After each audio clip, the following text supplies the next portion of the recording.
तीन गोष्टी कोणत्या असं म्हणतात तर जीवामध्ये समाविष्ट असणारं अधिष्ठान चैतन्य, अंतःकरणे अंतःकरणात पडलेला आभास, त्या अधिष्ठानालाच आधार असं म्हटलेलं आहे शास्त्रात.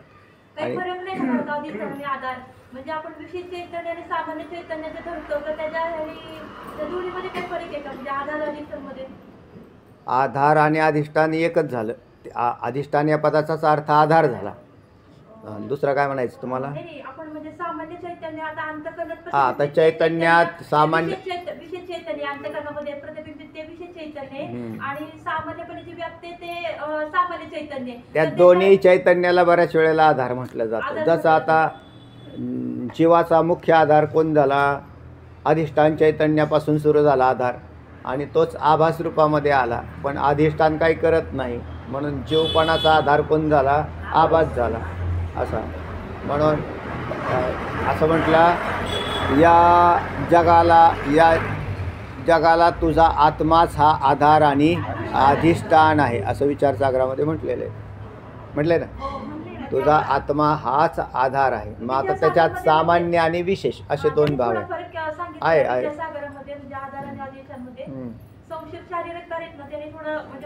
नाही, विचारसागरातच आलेलं आहे की हा विषय. तर अधिष्ठान जे अचल असं आहे आणि आधार आणि अधिष्ठान, म्हणून आत्मा हा अधिष्ठान आहे आणि तोच तुझाच आत्मा या विश्वाला आधारसुद्धा आहे, कारण ते सगळं टिकलेलं आहे, त्याच्यावरच टिकलेलं आहे. म्हणून एका अर्थवाची इथं म्हटलं त्यांनी की अधिष्ठान म्हणजेच आधार आहे. आणि त्यात सामान्य आणि विशेष, तर विशेष चैतन्य म्हणजेच आभास आणि सामान्य म्हणजे सत्स्वरूप असलेला आत्मा हा अधिष्ठान आहे. पुढे उद्योग हे धमरूप आहे, याचा माग आहे त्यांनी निर्देश केला आणि त्याचा पुढे हे सविस्तर विस्तार करणार आहे. अधिष्ठान चैतन्य हे शुद्ध असल्यामुळे तो जीव होऊ शकत नाही. नंतर लिंगदेह जड असल्यामुळे पण जीव होऊ शकत नाही. आणि चिदाभास जो लिंगदेहातला चिदाभास आहे तो या दोन्हींच्यावर अवलंबून असल्यामुळे तो पण जीव होऊ शकत नाही. म्हणजे जीव कोण झाला?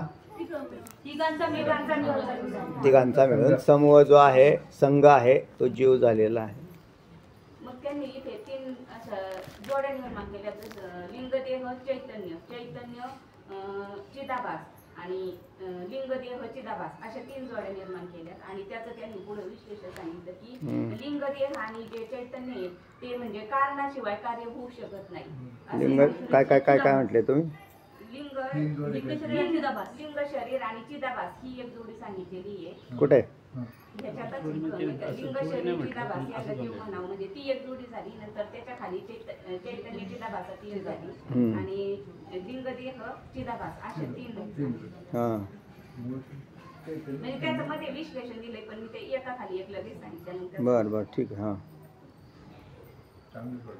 पुढे मग लिंग शरीराच्या याच्यात सांगितलंय की कारणाला धरूनच कार्य होतं, कारणाशिवाय कार्य होऊच शकत नाही.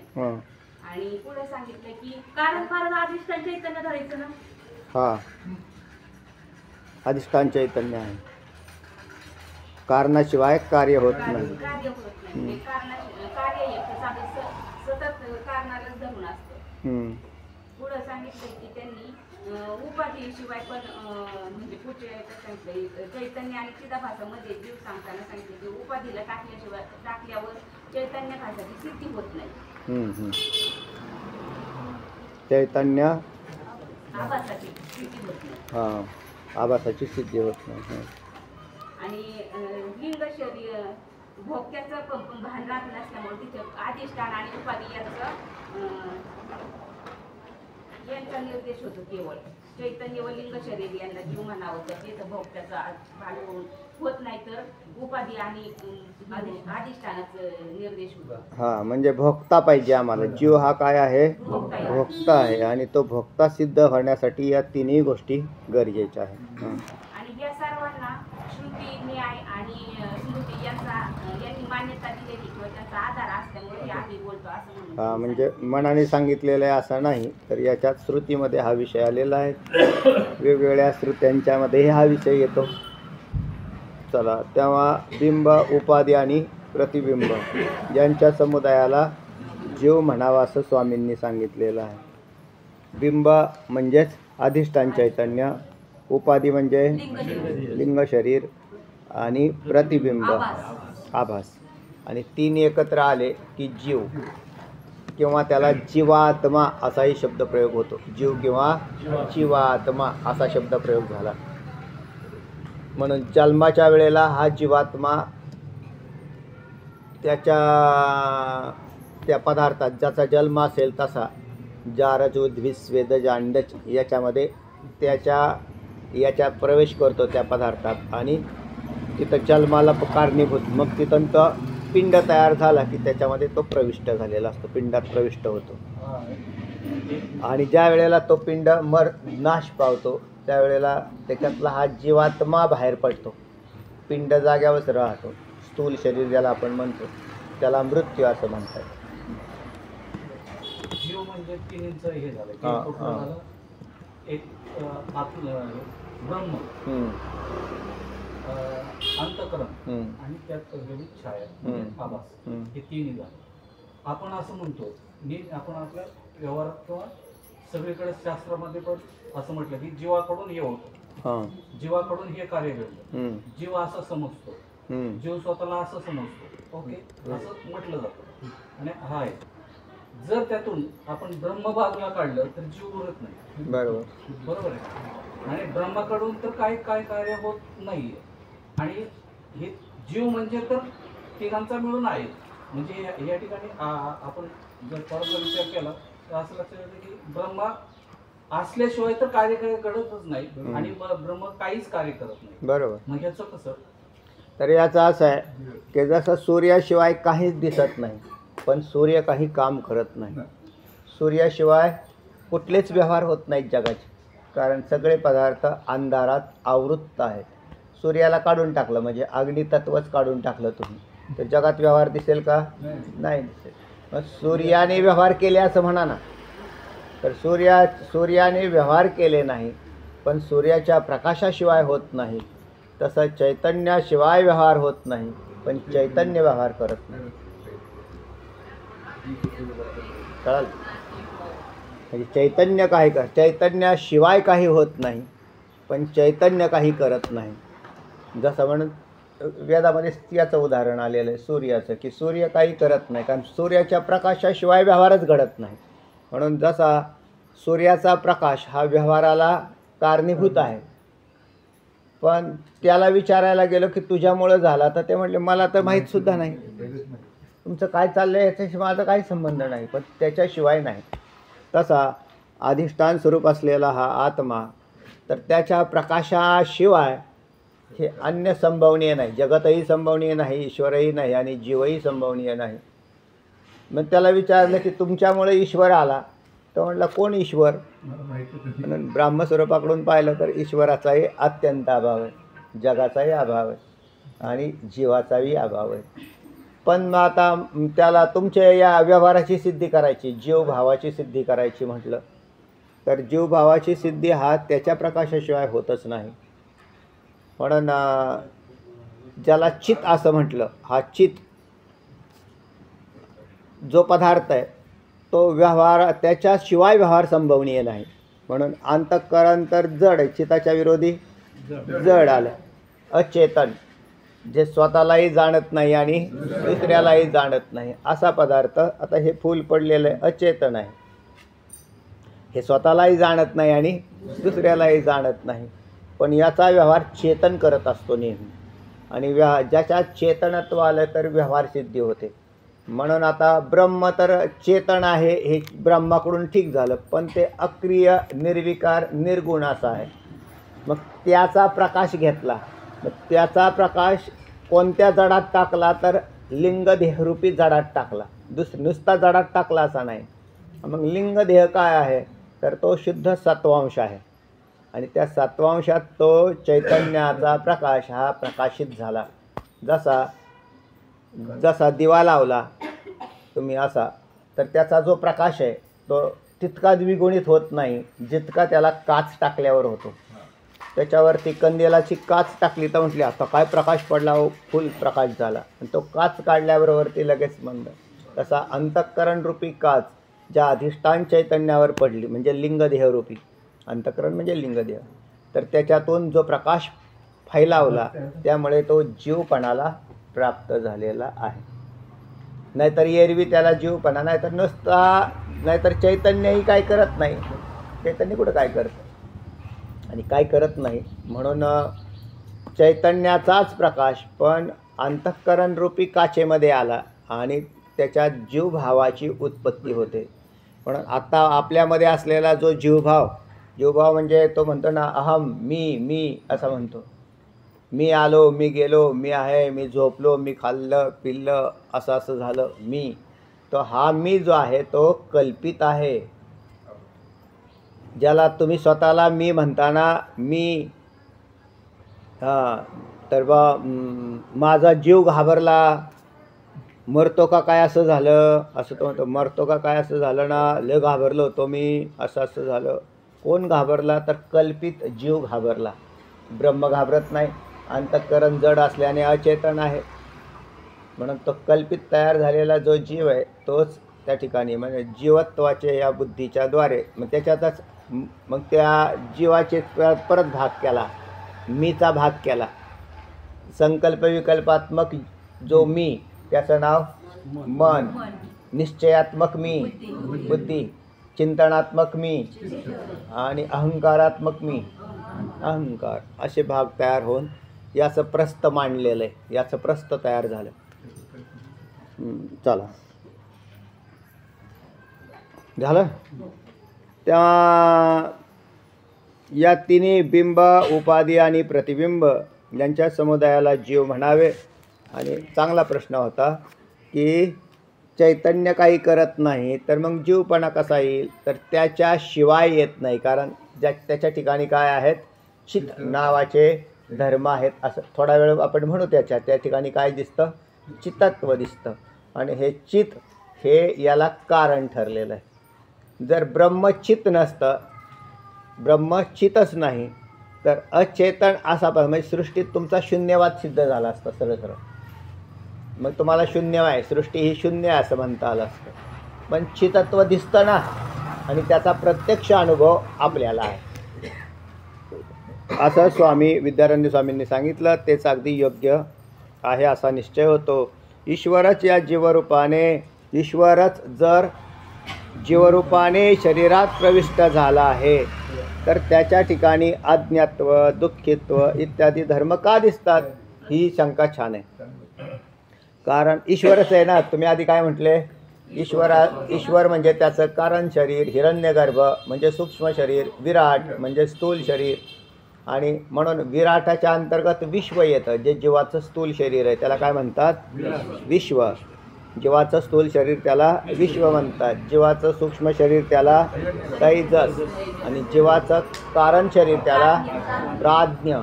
म्हणजे ईश्वराच्या अंतर्गत प्राज्ञ येतो, हिरण्यगर्भाच्या अंतर्गत तैजस येतो आणि विराटाच्या अंतर्गत विश्व येतो. म्हणजे ही तिन्ही शरीर. मग तो म्हणजे ईश्वराचाच भाग हो म्हटले, ईश्वराचा. पण एक सर्वज्ञ आणि एक अल्पज्ञ, एक दुःखी आणि एक आनंदी, अशा अवस्थेत कसं काय राहिलं. तर ऐका. हरी माहेश्वरी तू मायाया, माहेश्वरी तू मायाया, माहेश्वरी तू मायाया, माहेश्वरी तू मायाया. तस्या निर्माण शक्तिवत, तस्या निर्माण शक्तिवत, तस्या निर्माण शक्तिवत, तस्या निर्माण शक्तिवत. माहेश्वरी तू मायाया तस्या निर्माण शक्तिवत. माहेश्वरी तू मायाया, तस्या निर्माण शक्तिवत. माहेश्वरी तू मायाया, तस्या निर्माण शक्तिवत.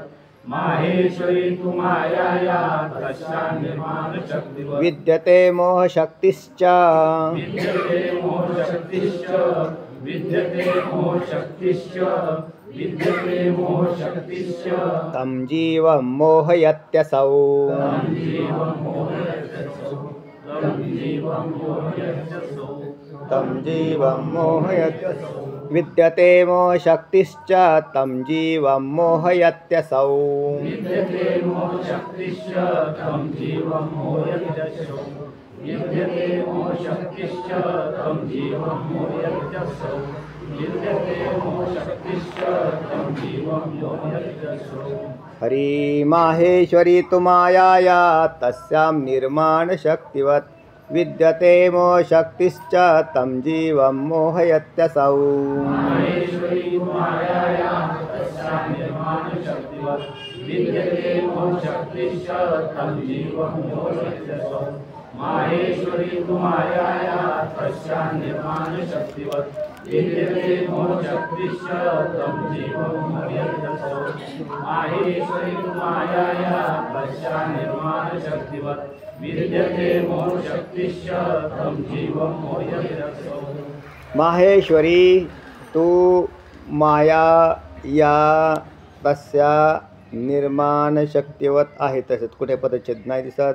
विद्यते मोहशक्ती ही इथं पदच्छेद झाला आणि च निघाला च. तम जीवम मोहयती असौ 2-3 पदच्छेद आहेत फक्त.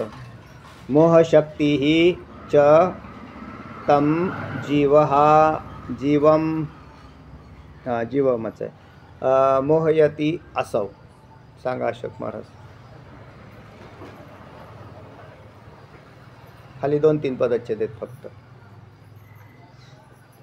माहेश्वरी हां तू मायाया तस्या निर्माणशक्तीवर विद्यते मोह शक्ती हां च तं जीवम जीवं मोहयती मोहयती त्य हां ती मोहयती असौ. असौ मोहयती असौ. हां तर माहेश्वरी ज्याच्यात माया अधिक ईश्वराचे शक्ती तिचं नाव माहेश्वरी ईश्वरी असं म्हटलं. माया नाही शक्ती. मायेत समाविष्ट ईश्वराच्या शक्तीचा वापर ज्या मायेने केला ती काय झाली ईश्वरी शक्ती झाली. म्हणजे तिला ईश्वरी शक्ती असं म्हटलेलं आहे. तिचं नाव माहेश्वरी असं केलं. माहेश्वरी म्हणून तिला मायाशक्ती असंही म्हणतात. पण मायेत शक्ती नाही तर ईश्वराचीच शक्ती माया वापरते. म्हणजे ज्या मायेमध्ये ती शक्ती प्रभावित होते ती काय झाली माहेश्वरी झाली. आणि त्या माहेश्वरीच्या ठिकाणी 2 प्रकारच्या शक्त्या आहेत. एक जगत निर्माण करण्याची शक्ती म्हणून मायाशक्तीने जगत निर्माण होतं असं म्हटलं. मायाशक्तीने होतं तर मायेने होतं का ईश्वराने होतं तर मायेतील ईश्वराने. चैतन्याशिवाय काही होत नाही बरं. जसं एखादं घर बांधलं तर कोणी बांधलं शरीराने बांधलं का तुम्ही बांधलं चैतन्याने बांधलं.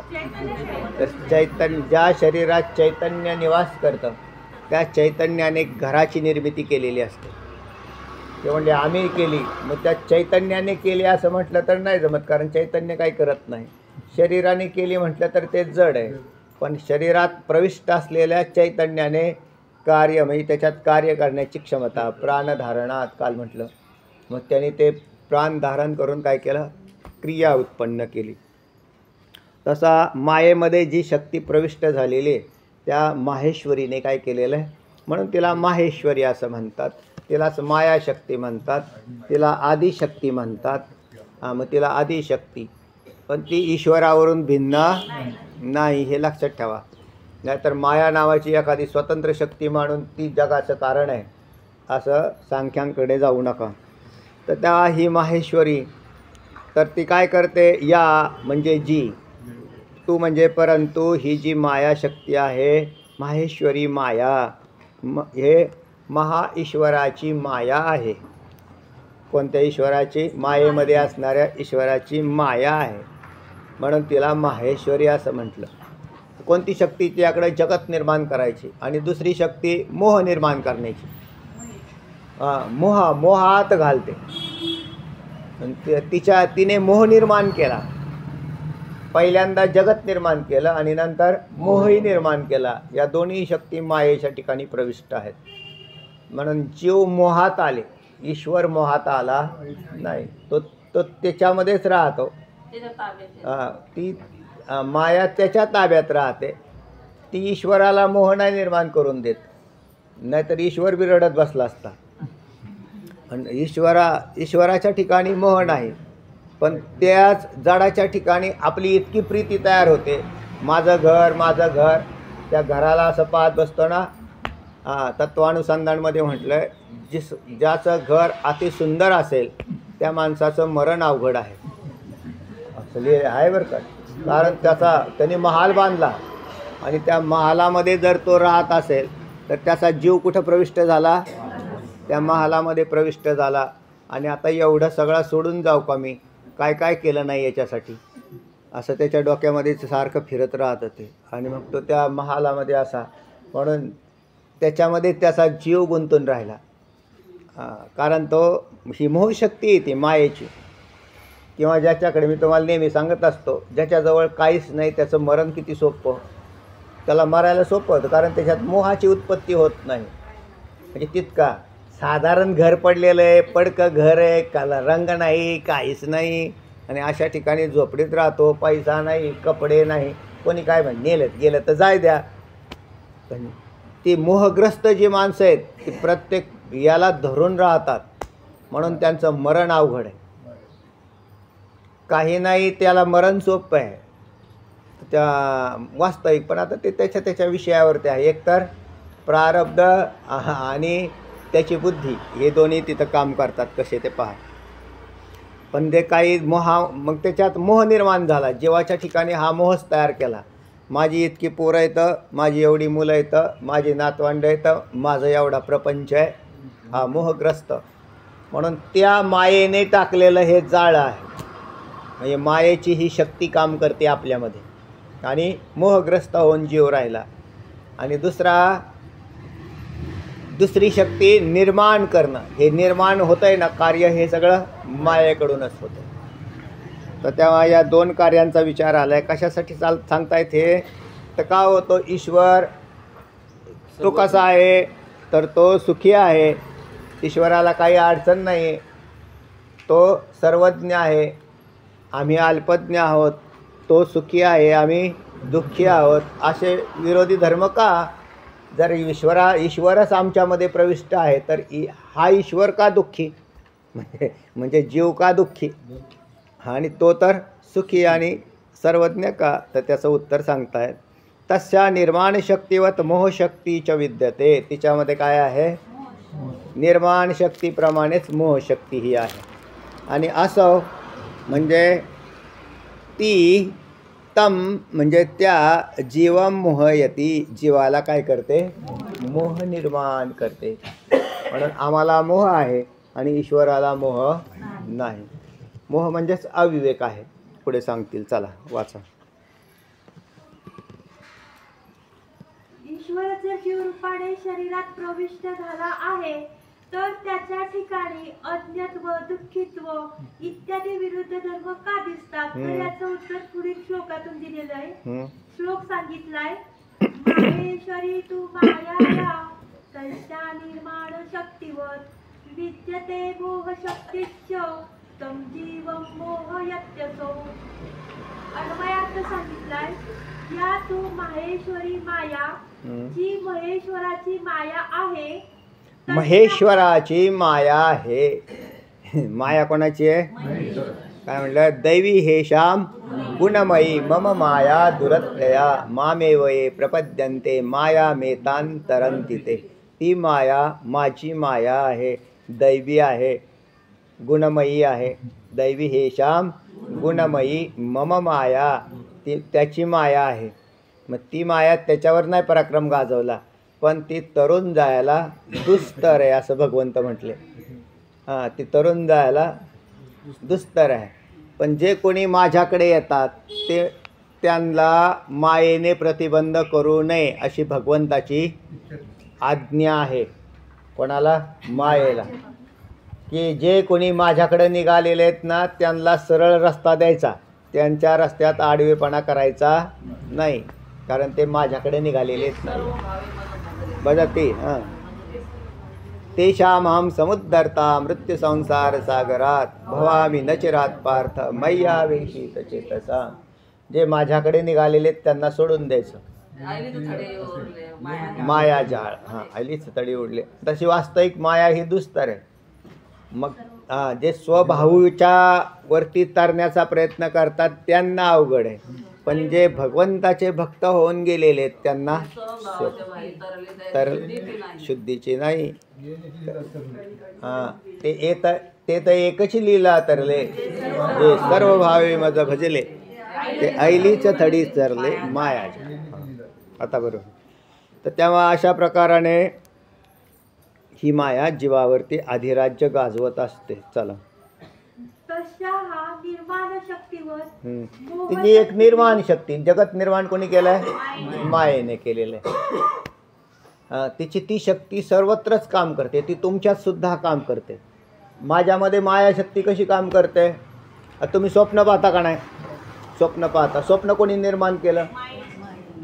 ते म्हणजे आम्हीच केलं. म्हणजे तुम्ही म्हणजे तुमच्यात असलेल्या मायेने ते स्वप्न स्वतः तरी विश्व तयार करतोच ना तो. कल्पनाशक्ती तिथं वापरलेली आहे, त्याच्यामध्ये तो मायेच्याद्वारे तो स्वतःचं स्वप्न पाहायला लागला आणि ते स्वप्न पाहत होतो. परत तो जागृतीत आला की तो स्वप्न मिटवतो, परत हे मायेचं दृष्ट स्वप्न पाहतो. कधी स्वतःचंही स्वप्न, जी सूक्ष्म माया आहे ती मायाच काम करते आणि बाहेरही मायाच काम करते. तर अशी ही दैवी हे श्याम गुणमयी अशी ही जी माया आहे ती निर्माण शक्ती आणि मोहशक्ती अशा दोन शक्ती मायेच्या आहेत. मोहशक्तीच्याद्वारे जीवाला मोह निर्माण करते आणि जगत निर्माण करायच्या वेळेला तिची निर्माण शक्ती वापरते. चला, तिच्या निर्माण शक्तीप्रमाणे मोहशक्ती पण माया स्वतंत्र जगत निर्माण करत नाही, कारण तिचंच नाव माहेश्वरी असं केलं, हे लक्षात ठेवा. म्हणजे ईश्वर त्याच्यात प्रविष्ट आहे, नाहीतर तिने स्वतंत्रच निर्माण केलं असतं याला बाजूला टाकून. तर असं होत नाही. असो तम जीव मोहयती, ती त्या जीवाला मोहित करते. हां, प्रकाश सांगितलाय. माया ईश्वराधीन असल्यामुळे तिला ईश्वरी असे म्हणतात. त्या ईश्वरी मायेच्या दोन शक्ती आहेत, एक जगाला निर्माण करणारी व दुसरी जीवाला मोह पाडणारी. झालं. एक जगाला निर्माण करणारी आणि जीवाला मोह पाडणारी. जीवाला काय मोह पाडले? तुम्ही कोण आहेत? सच्चिदानंद. नेहमी विषय येतो. मी कोण आहे? सच्चिदानंद. आणि नादाला कोणाच्या लागलो? जडाच्या. शरीराच्या नादाला लागले, पंचभूताच्या ना. मी देह आहे, मरतो का काय? मरतो. अरे मरू दे ना, पंचभूत मरतील ना. तू तर सच्चिदानंद आहेस ना. ना, पण मग मी ह्या देहात, मग माझं काय होईल? तू हा कल्पित आहेस. देह जड आहे, तुझं काय होणार आहे तेव्हा? तुझं काहीच होणार नाही, कारण तू सच्चिदानंदच आहेस. म्हणून फक्त जडाच्या नादाला, या शरीराच्या नादाला लागून अहम देह, मी देह आहे, अशा प्रकारचा त्याचा भाव तयार झाला. अहम देह अस्मी, मी देह आहे. मग तो देह आहे तर तो देहावरती आला आणि देहावरती येऊन परत प्रपंचातल्या सगळ्या वस्तूंवरती ममत्व टाकून माझे आहेत हा मोह नाही का? पहिल्यांदा देहाच्या जाळ्यात आणि दुसऱ्यांदा देहसंबंधीच्या जाळ्यात हा अहम आणि मम.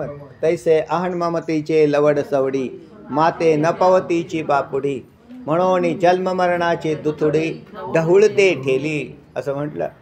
अहन ममतेची लवड सवडी, माते न पवतीची बापुडी. ही बापुडी मला पावत नाहीत, माझ्याकडे येत नाहीत, म्हणून जन्म मरणाच्या दुथडीमध्ये बुड्या मारतात, गुटकुळ्या मारतात. जा खाली येवर, जा खाली येवर.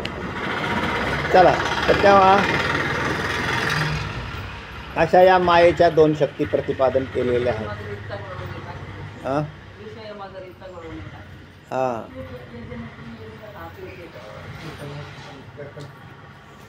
सांगा, वाचा. अशा त्या दोन शक्ती होत.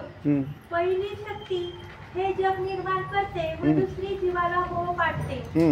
पहिली शक्ती जग निर्माण करते आणि दुसरी शक्ती जीवाला मोह पाडते. म्हणजे तरी काय होणार? मोह नावाचा काय प्रकार आहे? अविवेक. काय आहे मोह पदाचा अर्थ? काय? अविवेक. विवेकी न राहणं. नाहीतर तुम्ही मी सच्चिदानंद आहे हे काय आहे? हा विवेक आहे. हा जागा झाला माझ्यातला. मी काय आहे? परमात्माच आहे, हे सच्चिदानंद स्वरूप आहे. हा थोडंसं याच्या संगतीत लागलं आणि दुखायला लागलं की बघा बघा हां त्याची बुद्धी तदाकार झाली की ते तदाकार बुद्धी तयार होऊन लगेच ते दुखायला लागलं की अविवेक झाला. माझा अंगठा दुखतो, माझा हा अंगठा दुखतो, असा तो काय करत राहतो, अविवेकाने त्याच्याशी तद्रूप होऊन जातो, एकरूप. याचंच नाव मोह. अरे तुला कुठं अंगठा आहे? हां खरे गोष्ट महाराज सांगते जीवन, मला अंगठा नाही, मला शरीर नाही. हां आणि दुखायला लागला की तो तद्रूप होतो तो त्याच्याशी, आणि त्यावर आला की आणि त्याच्याशी एकरूप होतो. बरं त्याच्यात तिथपर्यंतच राहतो असं नाही. तिथून जर ज्या वेळेला फार घनिष्ठ सगळाच गोतावळा एकत्र झाला लागणार, आता त्याला काय ब्रह्मविद्या सुचते. सगळे जर एकत्र झाल्यावर ही आमकी आली, फलानी आली, तमकी आली, ते झाले, त्या सगळ्या व्यवहारात इतका मग्न होतो. पाठाला नाही, पाडवी आठवायचा नाही. त्याशी जर गोतावळ्यातली माणसं जर आली नाही एकत्र आणि ते लोक पाच बसावं नुसतं आपण असं लांबून तटस्थ कसं काय चाललं यांचं, तर ते इतके त्याच्याशी एकरूप बनतात ना. काय त्यालाच काय म्हटलेलं आहे, मोहाने ग्रस्त.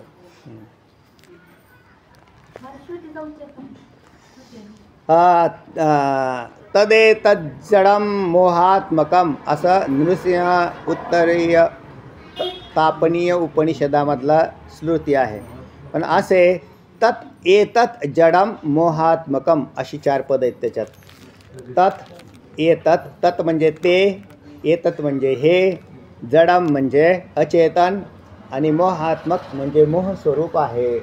जे जड आहे त्याचाच मोह केलेला आहे, जडाचाच मोह होतो. तत् एतत् जडम मोहात्मकम. एतत् हे पद आहे त्याच्यात. एतत् म्हणजे हे जे अचेतन आहे तेच मोह जीवाला घालतंय. जीवाला मोह कशाचा बसला? जडाचा का चेतनाचा? चेतनाचा बसला तर मग तर तो ब्रह्मरूप झाला, आणि जडाचा बसला म्हणून अविवेकी झाला. हे लक्षात ठेवा. मोह कोणाचा बसला? जडाचा मोह. मग आपल्याला मुख्य गोष्ट हीच विशेष आहे. काय? चेतनाला जडाचा मोह कसा होतो हे विशेष आहे का नाही? म्हणजे जर आश्चर्य आहे मोठं की सच्चिदानंद ब्रह्माला जडाचा मोह झाला. मच्छिंद्रनाथांना सोन्याच्या विटेचा मोह झाला आहे ना. मच्छिंद्रनाथांना मोह कशात झाला? सोन्याच्या विटेचा. त्यांनी ते दाखवलं फक्त. त्यांना गोरक्षनाथांची परीक्षा घ्यायची होती म्हणून त्याने म्हणला, ते गोरक्षनाथ आहेत ते डोक्यामध्ये असे ते विचार करायला लागले. हे सारखंच त्या विटेला त्या श्रीराज्यातून आणलेली वीट त्यांनी दिलेली त्या राणीने त्यांनी ती जपून ठेवलेली होती मैनावतीने. आणि मग ते म्हणायचे माझी वीट कुठं गेली, आणि माझी वीट हिथं, माझी वीट. ते म्हणते आपल्या गुरुजींचं डोकं फिरलं. तर त्या विट काय करावं, ते विटच सोडाना. शेवटी त्या गोरक्षनाथांनी ती वीट घेतली आणि फेकून दिली. मग फेकून दिल्यावरती परत जागे झाल्यावरती ते पाहिलं त्यांनी, तर ते म्हटले कुठे माझी वीट? त्या नवनाथात वेगळी कथा आहे. रस्त्याने चालत असताना ते त्यांनी ती फेकून दिली जंगलामध्ये. तर त्याच्यात असं म्हटलं की ते मग त्यांना बाहेर दिशेला जायचं होतं. कोणाला? मच्छिंद्रनाथांना. त्यावेळेला ते म्हटले मच्छिंद्रा ही माझी झोळी घे, गोरक्षा. आणि त्या गोरक्षनाथा हे झोळी घे म्हटल्यावर गोरक्षनाथांनी ती झोळी घेतली. त्याच्यामध्ये ती जड वीट आणि चालायला लागले. तर पुढे गुरुजी चालतायत मागायचे. म्हणले काय हे जड मदाळा घेऊन चाललेत. आणि त्यांनी ती दिली टाकून. मग टाकून दिल्यावर पुढे गेले. तर त्यात असं म्हटलेलं होतं गोरक्षा कोई खतरा तो नाही आहे ना. या म्हणजे खतरा म्हणजे या जंगलामध्ये कोणी वाटमारी करणारे तर नाहीत ना, ज्याच्यामुळे आपली विटेचं काय, आपल्याकडे सोन्याची विट आहे. ज्याच्याकडे धन असतं त्याला खतरा असतो. तर कोई डर तो नहीं है ना. कोई डर तो नहीं है ना. तो म्हणले डर तो पीछे रह गया. डर पीछे कैसा रह गया. तो म्हणले डर ऐसा पीछे रह गया. त्यांनी ती सोन्याची वीट आहे ती टाकून दिली आणि डर पीछे रहेगा. ते म्हणले मग ते लागले रडायला. ते म्हणले का रडता स्वामी? ते म्हटले माझी सोन्याची वीट गेली. मग ते सोन्याची वीट मोह आहे का नाही? हा मोहाचं एक रूप दाखवलं त्यांनी. ते म्हटले नाही, ह्याला त्याला सांभाळू नये. हे जे आहे ना हे सांभाळण्यासारखे पदार्थ नाहीत.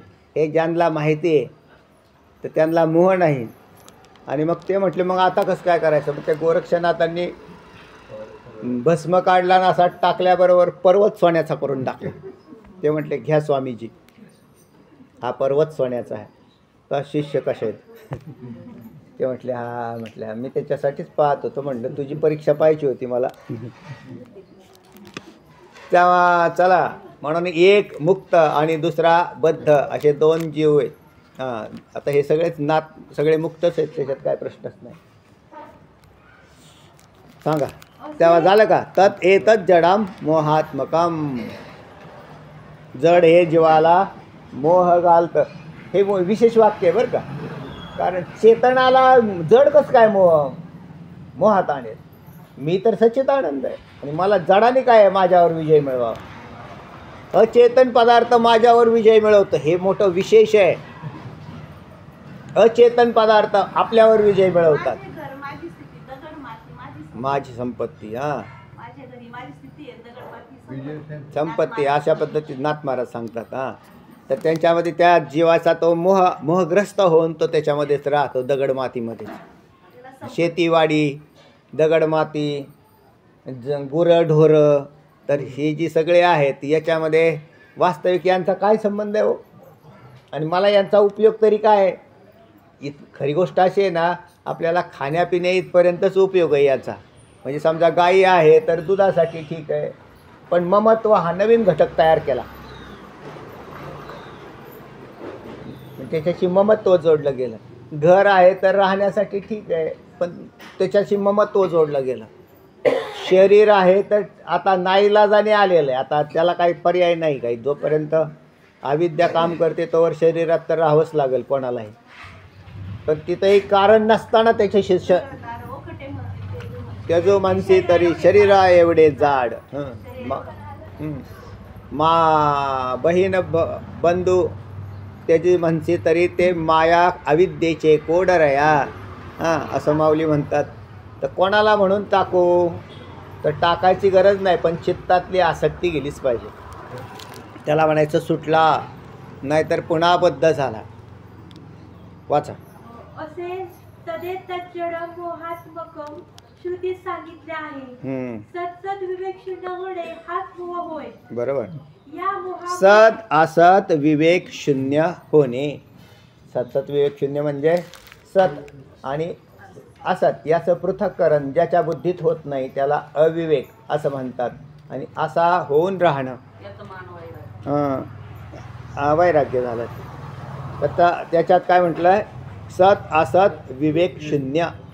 त्याला विवेकच नाही. सत काय आहे, असत काय आहे याचं पृथक्करण ज्या बुद्धीत होत नाही त्याचंच नाव मोहग्रस्त होणं आहे. पुढे. या मोहामुळे जीव देहादी असत पदार्थांनाही खरे मानू लागतो व स्वरूपाला विसरतो. तर या मोहामुळे जीव काय होतो? देहादी असत पदार्थ. देह कसा आहे? असत आहे. आता इथला असत म्हणजे खोटा असा धरला, सत म्हणजे खरा असा अर्थ धरला. म्हणून जो खरा पदार्थ आहे तो चैतन्य स्वरूप आत्मा आणि खोटा पदार्थ पण त्या देहादी असत पदार्थांना खरे मानू लागतो. त्याचा निराशितच होतो, लगेच होतो. म्हणजे असं आहे, आपण आत्तापर्यंत स्मशानभूमीत किती वेळा जाऊन आलो? बऱ्याच वेळा जाऊन आलो. बरेच लोक मेले, आपण जातो, त्यांना तिथं पोचवतो, त्यांना जाळतो. तर त्यावेळेला हे आपण पाहत नाही का की एक दिवस आपलंही शरीर जाळलं जाईल? पण याची तो कधीच कल्पना करत नाही. उलट तो असा राहतो की आपण इथले वतनदारच आहोत कायमचे. मी या ठिकाणी, मलाही एक दिवशी इथे येऊन या शरीराला माझ्या जाळून टाकतील लोक, मी या शरीराचा राजीनामा घेईल, हा भाव चित्तात तयारच होत नाही. यालाच विवेक उत्पन्न होत नाही. त्याचा काय विचार करायचा आहे? असे काही बावळट लोक आहेत ना, ते त्याच्यावर त्याचा काय विचार करायचा आहे? हां, मी मारायचं त्यावेळेला मरून, आता काय विचार करायचा आहे? आता हा ना. असे येडमट लोक आहेत काय, म्हणजे बुद्धिहीनच आहेत ते. हां, आणि मग त्याच्यात ते इतके मग्न राहतात, म्हणून कुटुंबात मग्न, देहाशी मग्न, सगळ्या असे राहणारे अविवेकी पुरुष पुष्कळ आहेत. चला, त्याच्या याला म्हणतात स्वरूपाला विसरलेले आणि खोट्या पदार्थांना खरे म्हणून मानणारे. त्यामुळे काय होतं ऐका, मोहादणी शतां प्राप्य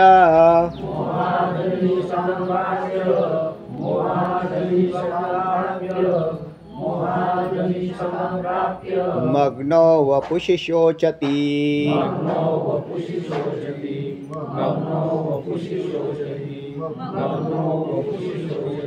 शतां प्राप्य मग्नो वपुषि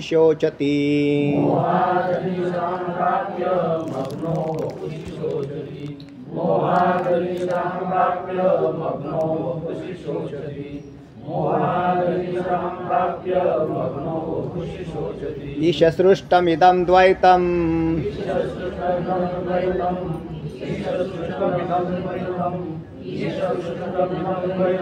सर्वमुक्तं समासतः.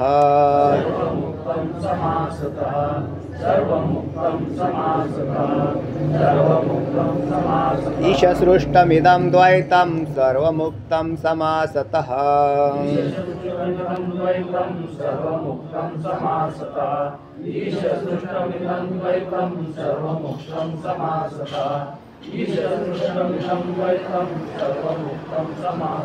मोहादणी शतां प्राप्य मग्नो वपुषि शोचति. ईशसृष्टमिदं द्वैतं सर्वमुक्तं समासतः.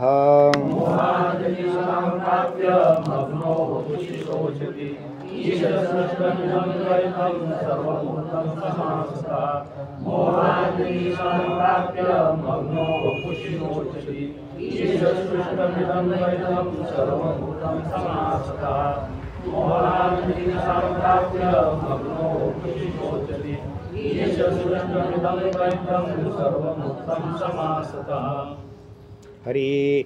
मोहात अनिशताम अनुस्वार आहे. मोहात अनिशतां प्राप्य मग्नः वपुषि शोचति. ईशसृष्टम् इदं द्वैतं सर्वं उक्तं समासतः. सांगा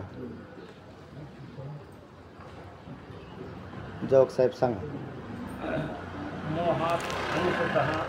अनिशतां प्राप्य मग्नः वपुषि शोचति. इष्टसृष्टमिदं द्वैतं सर्वं इष्टसृष्टमिदं इदम, आता मीचा ई होईल, इदम द्वैतं सर्वमुक्तं समासतः. नाही, सर्वम उक्तम समासतः. पदच्छेद तेवढेच आहेत त्यात. ईशसृष्टम नंतर मग घेतला का तिकडं, मागं मीचा ई राहिला, इदम द्वैतम, आणि मचा अनुस्वार घेतला सवर, सर्वम, आणि मूचा ऊ राहिला, उक्तम समासतः.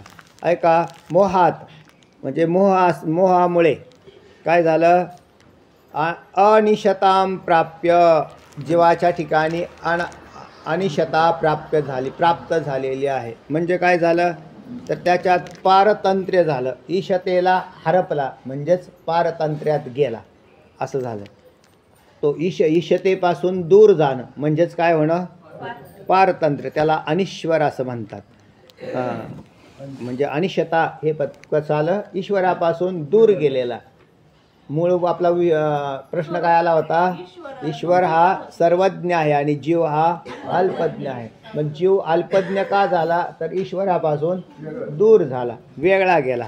म्हणून मोहात, आणि कशामुळं, मोहामुळे अनिशतां प्राप्य वपुषी मग्न हा संशोचती.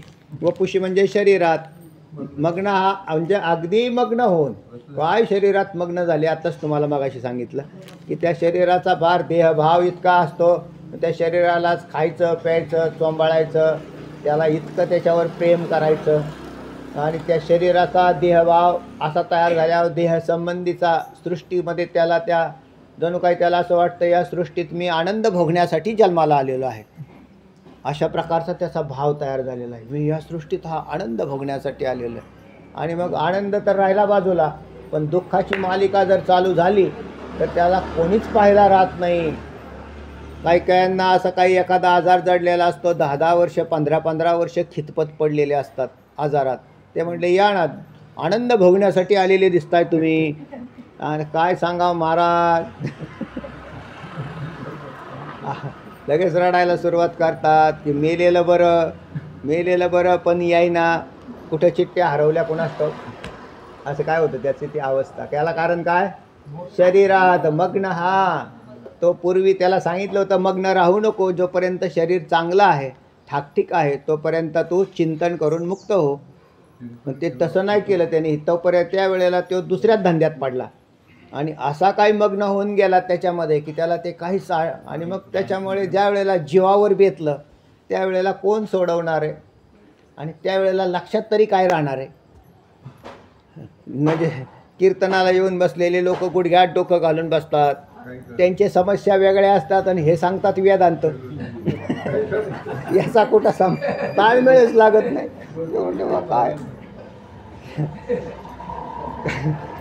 आता वेदांतच मुक्त करतो ही गोष्ट खरी, पण ह्यांच्या आत्ता काय झालेलं आहे, ते डोकं झालं बधीर आणि त्याच्यात काय आतमध्ये घुसतंय का ते, म्हणजे ते गुडघ्यात डोकं घालून बसतंय ते कीर्तनाला.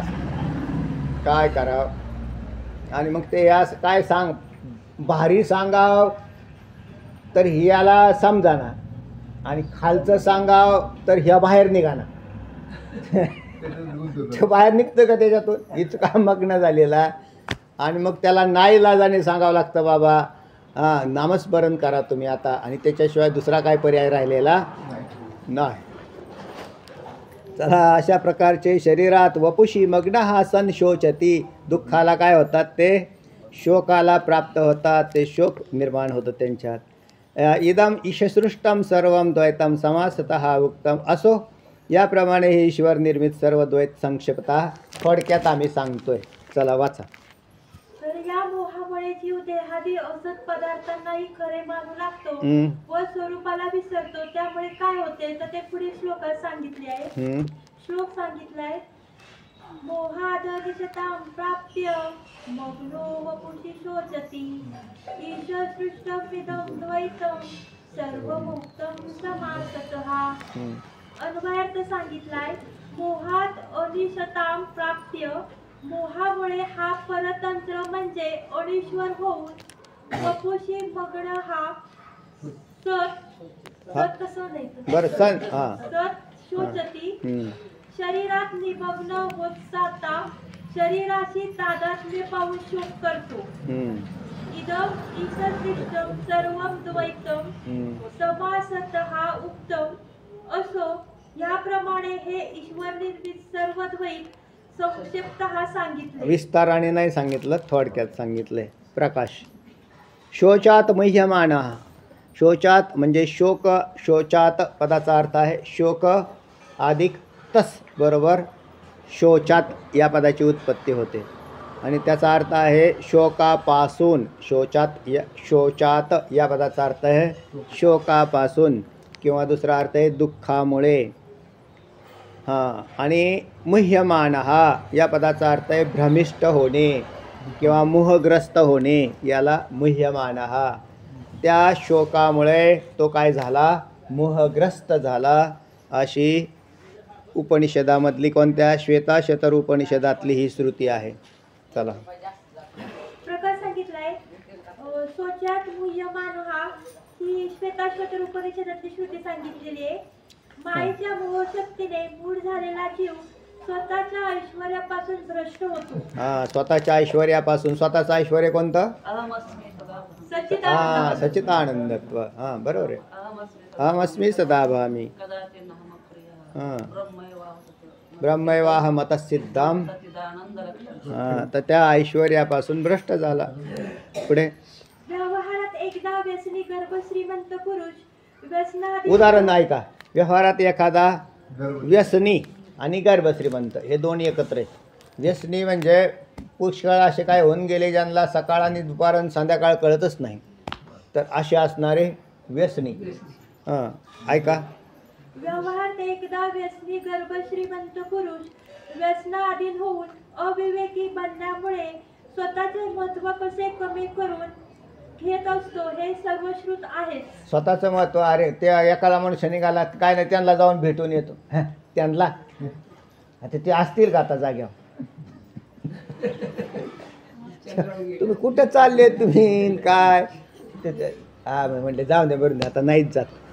महत्त्व कमी कोणी करून घेतलं त्यानेच. गर्भ श्रीमंत पण व्यसनाने महत्त्व कमी केलं. तसा जीव हा गर्भ श्रीमंत कोण आहे? सच्चिदानंद ब्रह्म. आणि काय झाला? माझं शरीर, माझं घरदार, या मोहाने याची महत्त्व कमी करून घेतलं. ते म्हणले कोण आपण? म्हटले शेतकरी. मी आमचं काय कुठं राहता? एका इथं. असं काय आहे का प्रश्न? काय नाही म्हटले.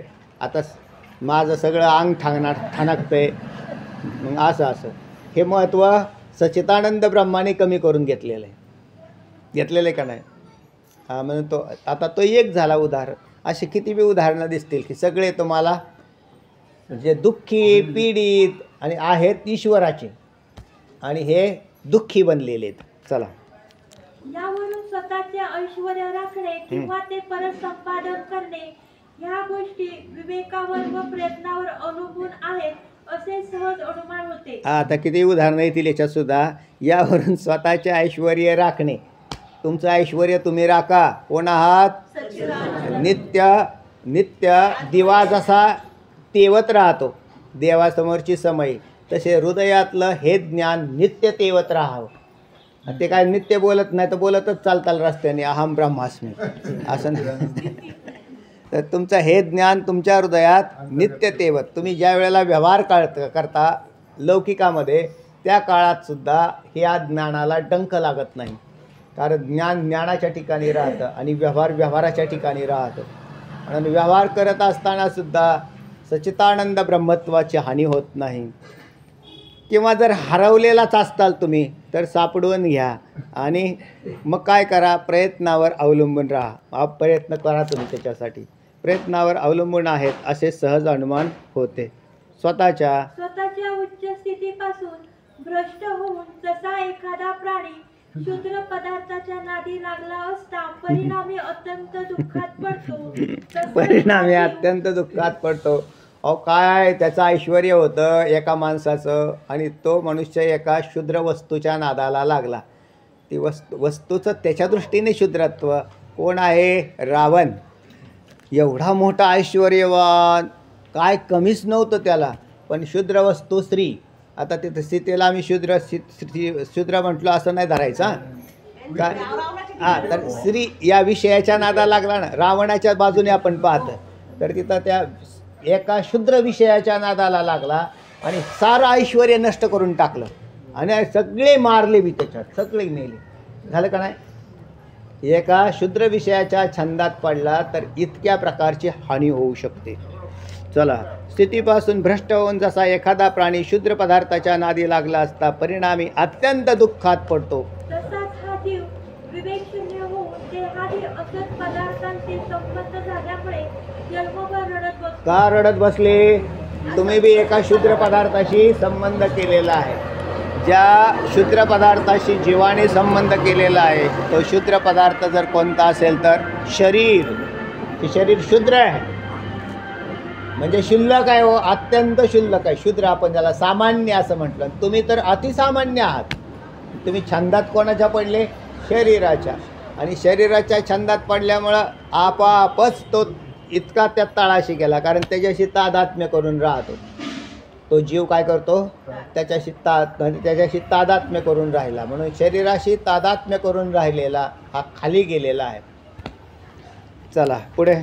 मी गरीब आहे. आयुष्यभर रडत राहतो. रडतोयच ना. सगळ्यांच्यात रच्या पुढं डस लागलेला आहे. मागच झालं. पुढे. मी गरीब आहे. मी अविद्वान. तुम्ही गरीब आहेत का श्रीमंत आहेत? श्रीमंत आहेत. तर श्रीमंत आणि गरिबीच्या पलीकडले तुम्ही सच्चिदानंद ब्रह्मा आहात. हां, आम्ही राजे त्रैलोक्याचे. तुम्ही विद्वान आहेत का मूर्ख आहेत? तर तुम्ही त्याच्याही पलीकडले आता जागे झाले. तेव्हा मी अविद्वान आहे, मी दुःखी आहे, मी गरीब आहे, माझ्या नशिबात कशाचं व सुख, आयुष्यभर वणवणच माझ्या नशिबात आली, असं मूर्खत्वाने बोलतो. वास्तविक त्याच्या ठिकाणी असं नाही. पण कितीतरी लोक म्हणतात, काय हो महाराज, आमचं आयुष्य सगळं दुःखातच गेलं, कधी सुखाचा घास नाही भेटला आणि अखंड आम्ही आत्तासुद्धा मरतोच आहे दुःखात. तुम्ही कधी दुःखात मरता, कसे मरता? तुम्ही स्वतः अविवेकी बनल्याने तुम्हाला हा भाग भोगावा लागतो. विवेकी झाला तर तुम्ही अत्यानंदात जातात. त्याला विवेकी कसा होईल? तर ज्ञानाशिवाय नाही होणार. त्याला हे जर ज्ञान उत्पन्नच नाही झालं तर तो अविवेकी असाच मरतो. हां, शोकम तरती आत्मवीत. चला, मी गरीब आहे, मी अविद्वान आहे, मी दुःखी आहे, माझ्या नशिबी सुख कसे ते नाही, हां, इत्यादी प्रकारे अशी तुमची कंप्लेंट आहे का कोणाची?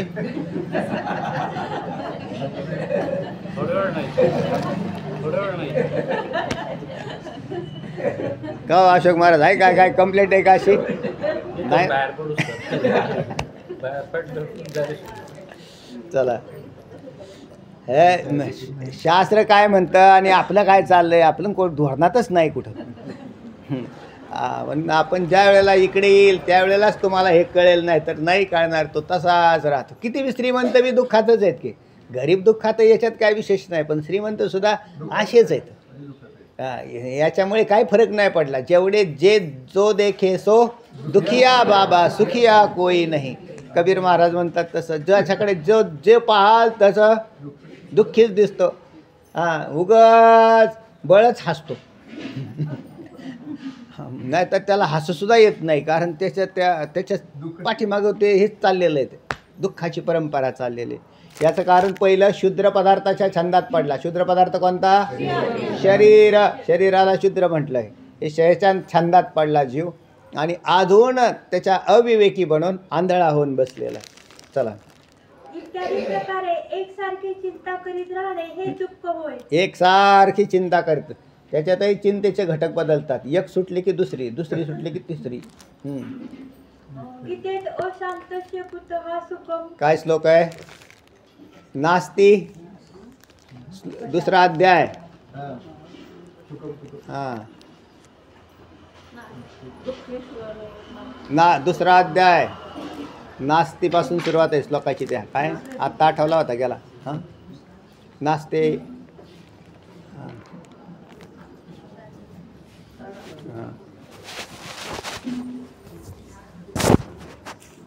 हां, हां, नास्ति बुद्धि रयुक्तस्य चायुक्तस्य भावना. हां, न चाबायतस्. हां, शांती अशांतस्य कुतम सुखम असं म्हटलं. ज्याचा कितवा श्लोक आहे? 66वा दुसऱ्या अध्यायातला श्लोक आहे. घरी गेल्या पाठ करा. तेव्हा नास्ति बुद्धि रयुक्तस्य चाभायुक्तस्य भावना असं म्हटलं. ज्याची बुद्धी काय झालेली, ज्याचं मन विषयाच्या छंदात गेलं, मनाच्या मागं बुद्धी गेली, बुद्धीच्या मागं इंद्रिय गेली आणि तो या संपूर्ण मोहामध्ये मोहग्रस्त होऊन तो राहिलेला आहे. मग असं जर असेल तर त्याला अशांतस्य कुतः सुखम. त्या अशांत असणाऱ्या व्यक्तीला सुख कसं प्राप्त होईल? तर सुख प्राप्त होणार नाही. चला, ज्याचे मन शांत नसते त्याला सुख पटले असे सांगितलेच आहे. बरोबर. सारांश, अविवेकजन्य जीवभाव एका विवेकाने नष्ट होणे शक्य आहे. अविवेकजन्य, आपण काय आहोत? अविवेकी. मग तुम्हाला विवेकी व्हायचं असेल तर काय करावं लागेल? हां, तर विवेकाची उत्पत्ती करावी लागेल. विवेक उत्पत्ती केव्हा होते? संत ते विवेकासनेची की. हां, संत ते विवेकासनेची की. जिथे संत आहे, शंभू ते शंभू ते अंबिका, संत ते विवेका असनेची की. अजून एक राहिलं नाही. हां, चंद्र ते चंद्रिका, शंभू ते अंबिका, संत ते विवेका असनेची की. जिथे संत आहेत तिथे विवेक आहे. शास्त्र आहे तिथं विवेक आहे, आणि शास्त्राच्या माध्यमातून सत्संगती करणारा मनुष्य नित्य विवेकावर राहतो. विवेकाची काजळी फेडी योग्य योगे पाये दिवाळी निरंतर. तर तेव्हा अशा प्रकारचा विवेक जागा ठेवावा आणि दररोज विवेक जागा होईल या दृष्टीने चिंतन करावं. कारण अविवेकी पुरुषाच्या ठिकाणी असणारं अज्ञान दाट आहे आणि ते एका दिवशी जाणार नाही. पण जाणार नाही असं नाही, दररोज प्रयत्न चालू आहेत घालवायचा. तर तेव्हा एक दिवस तो काय होईल, स्वच्छ होऊन पूर्णतः विवेकी होईल. ते आपल्याला कळतं आपण किती विवेकावर आहोत. हां, म्हणजे ज्या वेळेला एखादा प्रसंग घडतो, आपल्यासमोर एखादा काही गोष्ट येते, त्यावेळेला आपली विवेकबुद्धी लगेच काम करायला लागते असेल तर. नाहीतर मग तो बहुतांशी अविवेकाने निर्णय घेत राहतो. चला, अशा ह्याप्रमाणे अनेक श्रुती प्रमाणांनी ईशकृत द्वैत सिद्ध केले. ठीक आहे. आता जीवाने द्वैत उत्पन्न केले आहे याविषयी प्रमाण काय? जीवाने द्वैत निर्माण केलं याविषयी काय प्रमाण आहे, तर आपण ते म्हणतात पुढच्या वेळेस सांगू. पुंडलिक